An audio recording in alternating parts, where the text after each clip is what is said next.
First up, I believe Dr. Kenneth Wolf.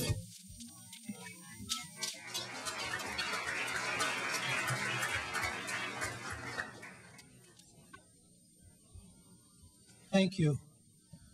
I really enjoyed getting an education from the perspective of the board. I'd like to talk as a resident of the community, as a part-time volunteer at Ely, with some of the multimedia conversations. And I was gratified to hear Dr. Hersh's comments on benchmarking with other districts. And, I thought about the election last week with the headlines of division and conflict and enmity that seems to be affecting a lot of the country. And it seems like instead of e pluribus unum, we've become fractionalized as a country in many directions. And yet, hopefully, there's a middle ground and core values so that it all keeps us in a respectful orbit to one another. And when I look at the Bloomfield schools, West Bloomfield schools, I have a sense of distress. I drive by Ely because I live right near there, and I see the red shirts, so to speak, the teachers picketing for salary, benefits, and compensation comparable to those in other districts. And I've had some experience in joint environments working with General Motors and Chrysler and the UAW for over 20 years as a crisis psychologist. And we respond after fatalities, traumatic events, violence. And in those situations, there's an impact of trauma primarily for those people who are at the impact scene and the family members. But now, when I look at an analogy to West Bloomfield schools, there's no graphic stimuli. However, the impact of trauma within the district is very, very pervasive because it affects everyone.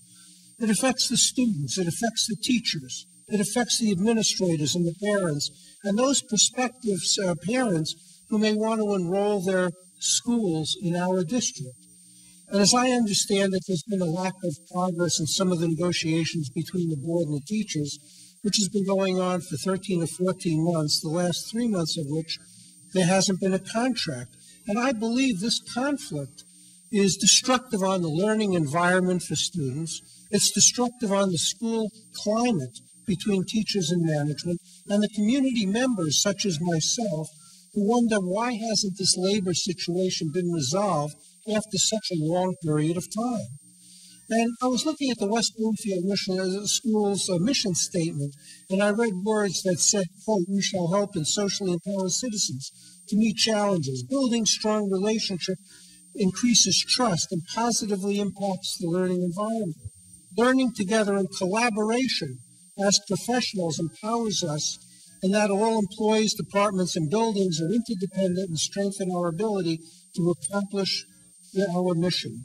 And these are noble words on paper, but what does the continuing dispute say about our real practice? And I hope that the dispute will be resolved reasonably, because I think you're all reasonable people. Everybody in the room is very reasonable.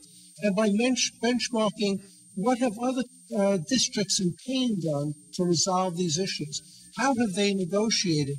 How have they drawn upon the talents and the intellect of everybody? I know that in many unionized environments, with the reduction of jobs, with the reduction of everything, instead of playing hardball, a lot of managers and companies are getting together with cross-functional teams to say, how can we resolve the reality of downsizing, the reality of lowered economic abilities as soon as possible?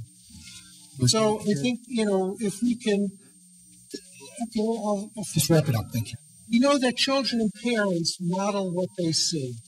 And what are we showing them?